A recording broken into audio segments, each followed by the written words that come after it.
సమస్త దేశములారా ఉత్సాహ గానముతో ఆయన సన్నిధికి రండి. దేవుడు సర్వభూమికి రాజయ్యున్నాడు, రమ్యముగా కీర్తనలు పాడుడి. నా ప్రాణమా యెహోవాను సన్నుతించుము, నా అంతరంగమున సమస్తమైన పరిశుద్ధ నామమును సన్నుతించుము. ఆయన చేసిన ఉపకారములలో దేనిని మరువక ఆయనను సన్నుతించుము.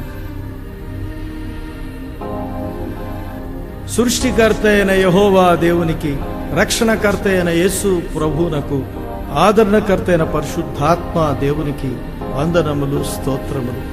నన్ను రక్షించిన నా ప్రభు నా హృదయములో కలిగించిన కృతజ్ఞత భావాలు ఈ నా రచనలు.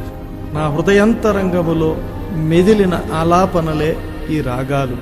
ఈ స్తోత్ర గీత రూపాన్ని అందరూ విని, పాడి, తరించి దేవుని మహిమపరచాలని ఆశిస్తూ ఉన్నాను.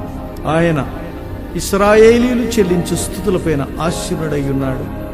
తనకు స్తోత్ర రూపముగు క్రొత్త గీతమును మన దేవుడు నా నోట ఉంచెను.